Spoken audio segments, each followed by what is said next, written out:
What's up? What's up? It's your boy. So check it out. I met this guy, and as we were talking and just getting to know like a little bit about what he does and what I do. So as y'all know, if y'all been following, I've been traveling a lot lately. Kimberly's got this travel nurse job, and we've been on the road, and I've been working.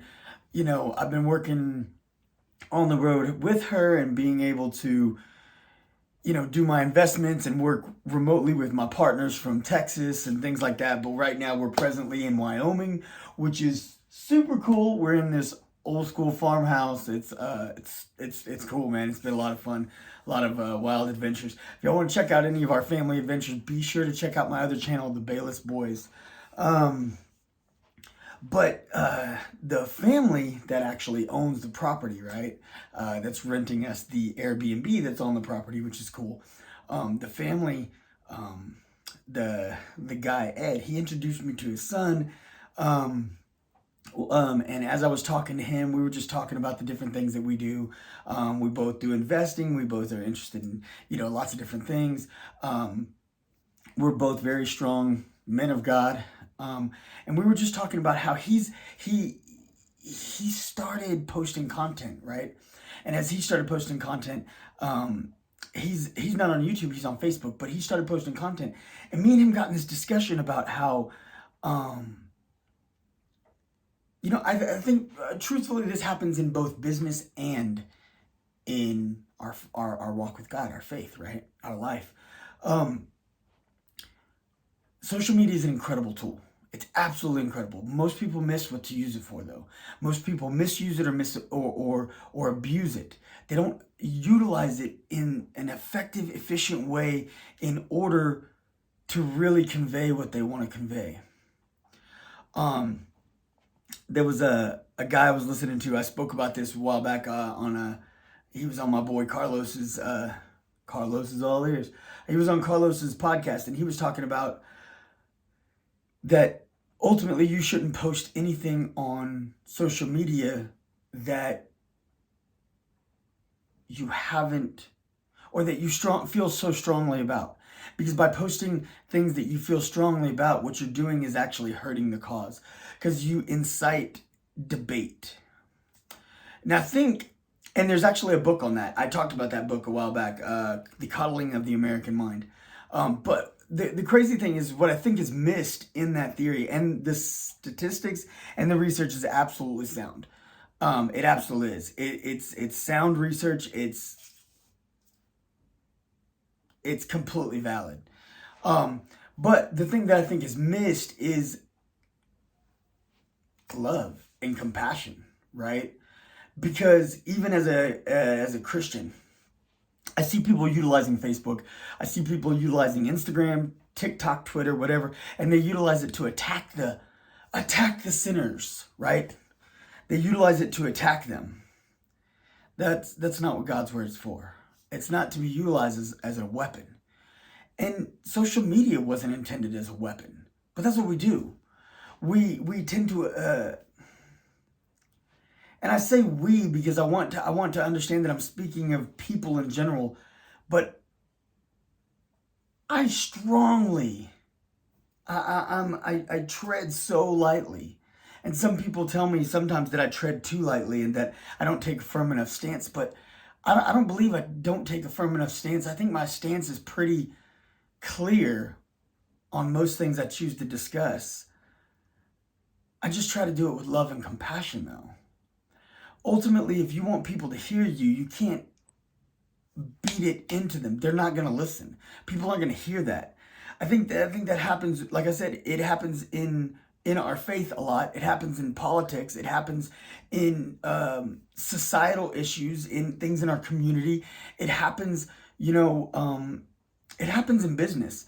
But something that when I was talking to this guy Cody, me and him touched on a little thing that some people miss, is that too many people get on social media and they get loud and they spew a bunch of hate and division and nonsense. But what too many don't do is get on there and speak their mind just freely. Just freely. And me being who I am, and if you followed me for a minute, you know, I'm a Christian capitalist. I absolutely am. I'm a firm believer in God. I'm a firm believer in God's word in the Bible. I'm a firm believer in living my life according to God's teachings. I'm also a firm believer in free market and enterprise and growing a business and building a better life for your family. You build a better life for your family, you can ultimately you can reach out to more people, and better other people's lives, enrich other people's lives. Now, that's not to say that all things are material, because some people have accused me of at times being somewhat shallow and materialistic. No, it's not about just the money, it's about the financial freedom. If you build a better life for yourself where ultimately you're not constantly trading your time for dollars, then you have more time to contribute. You have more time to help out your neighbor, help out your friend. You have more time to be at the church and be involved. And yeah, I know people who have actually flat out told me, it's like, well, I work 2 jobs and I still help my neighbor, and I work 2 jobs and I still volunteered at the church, and I worked 2 jobs and I still volunteered at the shelter, and I did this and I helped the animal shelter and I helped the whatever. It's like, okay, of course people have done this. Doesn't mean that you don't get burnt out. Doesn't mean you're not exhausted. Doesn't mean that something else gets sacrificed. There's literally only so many hours in the day. And if you spend 8 to 10 of those hours working, how many hours do you truly have to give to those organizations, those charities, the church, your friends, your neighbors, your whoever, your family? How much time do you have? That's why I believe in the idea of capitalism. I believe in the idea of building a business and building something for yourself and building something greater, so ultimately you can have more financial stability, which in turn offers more financial freedom. And that financial freedom allows you to be more free, you to have more time, you to be able to do more things. But I'm sorry, there's just so much to unpack with this thought process that I'm having here. So ultimately, what I was trying to get at initially is that as we were talking, we talked about the idea that far too many people use these platforms to speak and get loud, but what they don't do, too many people who aren't speaking this ugly division, hate-filled nonsense, they stay silent. And why do they stay silent? Maybe they have insight into business. Maybe they have, a word from God to share. Maybe God has touched their heart and they need to share a particular message, a particular scripture, a particular ideology, like, hey, we're focusing too much on this. Maybe we should, what about this? But most people's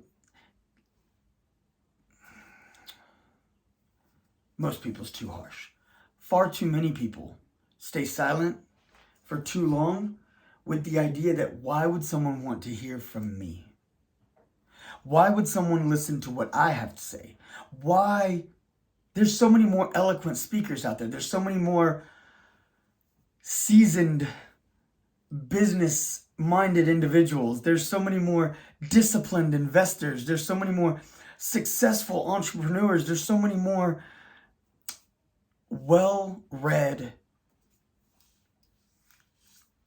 pastors or ministers. What's going to make people want to listen to me, right? What's going to make people want to hear what I have to say?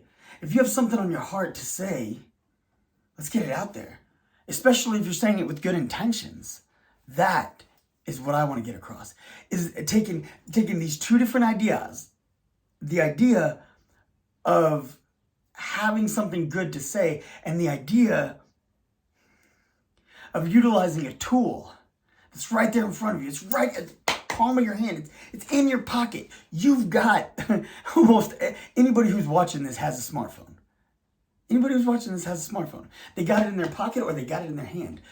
I can't tell you how many people, you walk into Walmart, you walk into, the grocery store, you walk into whatever. I mean, you literally walk into the movie theater. Half the people walk into the movie theater with a phone in their hand. It's the movie theater, for crying out loud. You're going to watch a movie, and yet their phone is right here. You've got a smartphone. Let's utilize it for something good. Let's utilize it for something empowering, enriching. Like let's help someone out there. Help your friends, your families. Help some strangers that you've never talked to. Why not? Why not? Why not get out there and help somebody? Why not get out there and get that message out there? Why not share what you know? But, like I said, you've got to share it in the right way. Now, this is where people get lost, and this is where there's a breakdown a little bit, because people are like, well, what's the right way? And that's why they hesitate to share in the first place. It's not that there's this perfect way to share it. It's that you share with the best of intentions. You don't share it to pass judgment. Let me tell you how to live your life because you're doing it wrong. Let me tell you how to, live according to God's will because I know you're a sinner. Let me tell you how to run your business because I know you ain't smart enough to figure it out.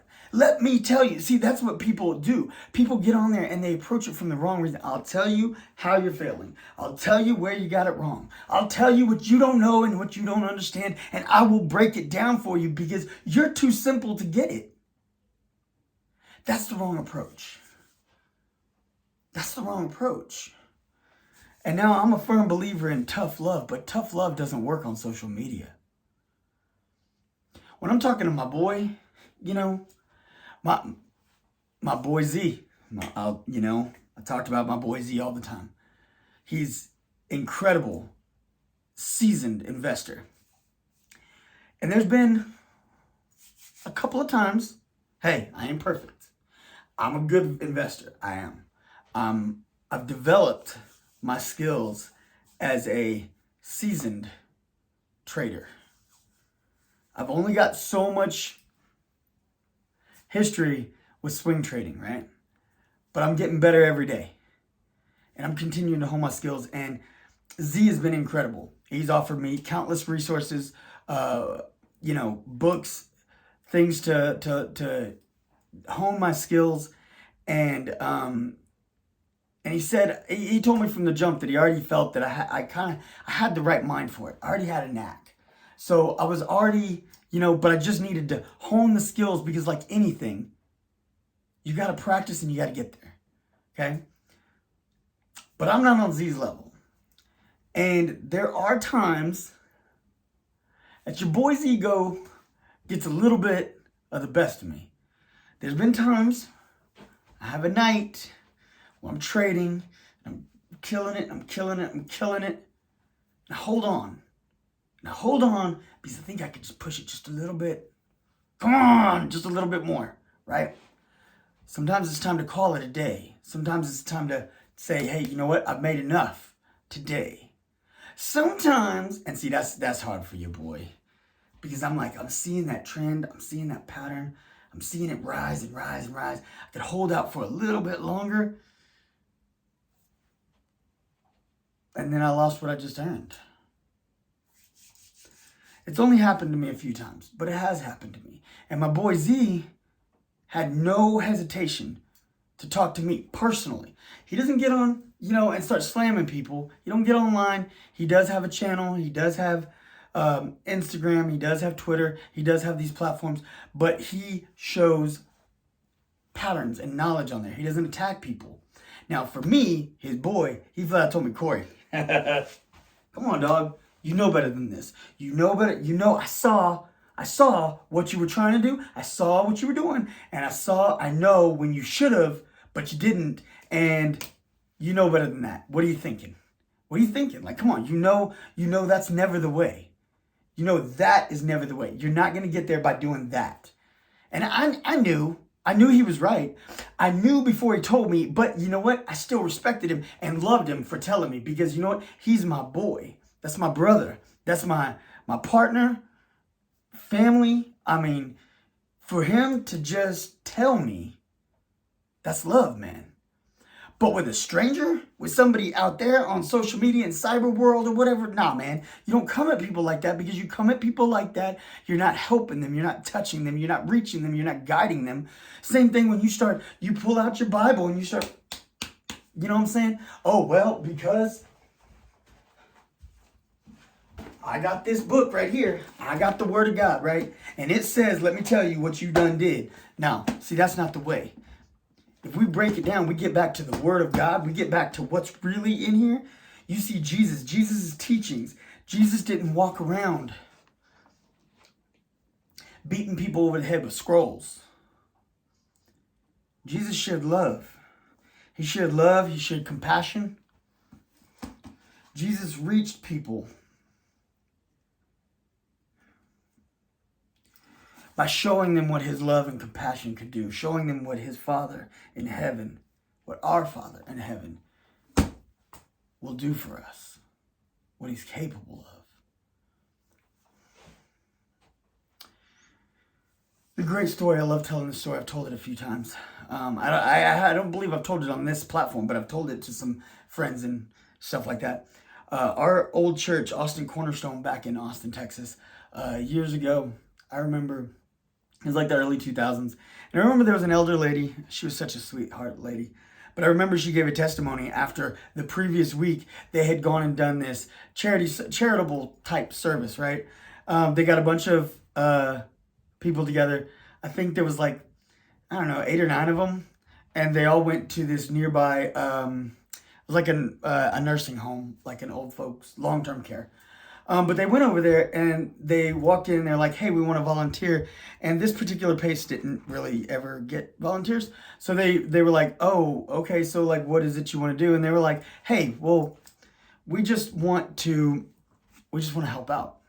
And they're like, what do you mean? They're like, well, just put us to work. Anything that you need done, we're not nurses, but we can help you. We'll clean, bathrooms. We'll help clean in the kitchen or, whatever, the common area. I mean, anything that you need done that you don't have time to do, you just tell us what we could do, right? And I remember Patsy, man, she was just telling this testimony at church. It was incredible. And she was like, man, she said, you would be amazed at how good I felt. She was like, I was in there polishing a mirror in the bathroom. And she was like, I felt overjoyed. Like I was genuinely doing God's work. And she didn't tell anybody about God. She didn't tell anybody any scripture. She didn't tell anything like that. She just felt like, she was like, I felt like I was really doing something. I was helping these people.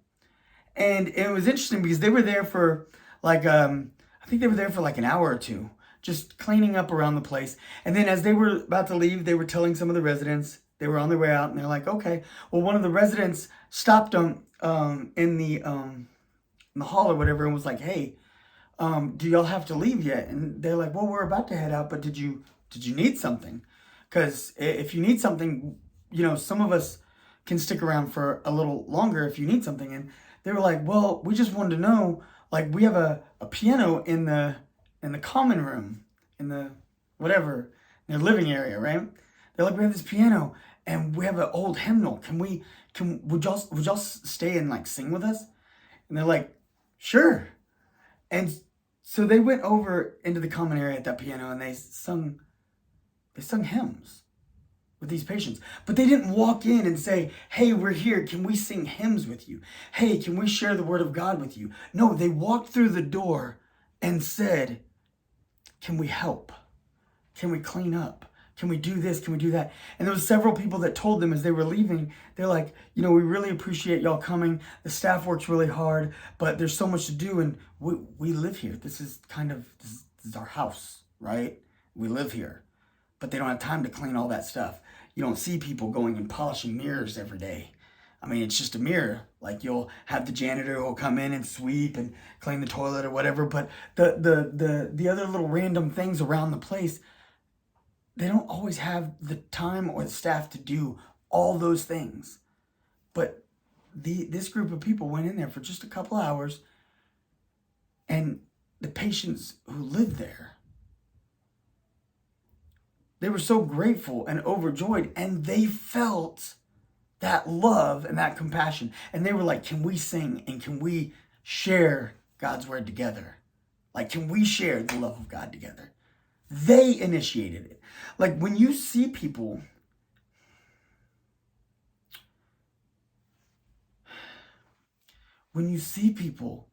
who live different and feel different,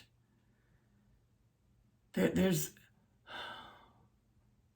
There's a difference in people. I get told this all the time about myself, and this is not me bragging or me trying to, say I'm anything that I'm not. I get told all the time that people are like, how come you don't ever seem too like worried about things? You don't seem. I used to worry all the time when I was younger. I was always worried about stuff. I was like, I gotta take care of stuff for my family. I gotta take care of my friend, my homeboy, my brother, my this, my that. I was like, I gotta have everybody's back. And it's not even that they need it. It wasn't like my homeboy was like, Corey, I need you to take care of me. My brother or my mom or my cousin or my whatever. It wasn't like everybody was expecting me to do so. It was just kind of what I expected to have to do. And so anytime I saw somebody I cared about in a problem, I felt like obligated, like I had to fix it, right? I was always worrying about so much. I've come to a place that I know that things are going to be okay, right? I mean, I really do. God talks. He can use all things for his good. There's obviously a lot of problems in our world. There's a lot of problems in our lives. Life will kick you in the teeth, man. It really will. There's always problems to deal with. There's always things that are going to stress you or that you have to tackle, you have to figure out. There's always going to be these things. It's never really going to end. But when you walk in his word, when you walk with faith in God, you know you don't have to stress over those things. There's obviously things in our community that, I take the time to get involved when I can. There's things in our nation I take the time to get involved when I can. There's things going on around me that I take the time to get involved when I can. There's certain charities that I donate to. I obviously pay tithe to my church. I try to be involved in certain things when I can. But I also realize that everything's not on my shoulders. God doesn't want us to put all the weight of everything on us. He wants us to lay it at his feet. He wants us to lay it at his feet. He wants us to let go of that burden. So I don't stress over everything. And I think ultimately, if you've got a message out there or you want to be a content creator, I think you've got to walk with that mentality of lack of concern. Walk with the right intentions and motivations, but don't be fearful. Release your inhibitions and be free. Like, that's what you got to truly do. You got to get out there and just say what you have to say. You've got a message. You've got a word. Are you a Christian? I hope you are. If you're not a Christian, I'm not judging anybody who's not. But I know what the Word of God can do for you. And I know that I hope you found Jesus. And if you've got a relationship with God and he puts a message on your heart, don't ever question or doubt yourself that, oh, well, I don't really speak as well as that guy. Why are they going to listen to me? It doesn't really matter. Because somebody else may not know that guy, but they may know you. And God didn't put that message on your heart by accident. None of it's accident. It's all with intention. God has a plan. If you put it on your heart, he wants you to talk about it. And if you're not wanting to be a content creator, maybe you're just wanting to help a friend. Maybe God put that on your heart to share it with a friend. Maybe you have a cousin, a neighbor, somebody that needs to know what it is that's weighing on your heart. And sometimes, we don't like to think about this one too often, but sometimes God puts a message on our heart just to speak to us. Sometimes you have a message on your heart because it's something you need to hear. But sometimes you don't hear it till you speak it out loud. So don't be shy. Don't hinder yourself, because why would God use me? Jesus used a mule. Jesus the king rode in on a broken mule, an old donkey. No regal stallion, no nothing. No riding in on a giant elephant or nothing, He rode in on the broken mule. Old donkey. That's it. Rode in an old donkey. And it's a vessel. That was a vessel. God intends to use you as a vessel. So be the vessel that God has chosen for you to be. Like I said, that goes in life, in business, in every aspect of what you do. God's going to place things on your heart. He's going to give you a certain level of talents and skills. He's going to give you these gifts with intention, with purpose, so that way you can do something powerful and something meaningful with it. And if your goal is to, or if your mission or purpose is to make a successful business so that way you can take this and, help other people, or maybe your mission is to teach the knowledge you know. Whatever it is, just don't be scared. Embrace it. And let's stop passing so much judgment, and let's stop thumping our Bible. But instead, let's just start loving the people around us, and people will look at you and be like, man, what's different about you? I got Jesus. I got Jesus. I ain't worried about nothing because I got Jesus. I ain't stressed about nothing because I got Jesus. Yeah, bad things happen, but it's going to be okay because I got Jesus. You feel me? Doesn't matter what's happening. I got Jesus. And because I got Jesus, I'm going to be all right. And so are you. All right. I got nothing but love for y'all. Love and respect. Appreciate all y'all that have been subscribing. Appreciate all y'all that's been commenting below, leaving your messages, liking, sharing, anything. I appreciate all of it. Y'all keep sharing my posts. Y'all please stay tuned in, and please keep your comments coming so we can keep an open dialogue. I love it when we start talking. That's what this is all about. All right, till next time, it's your boy. I'm out.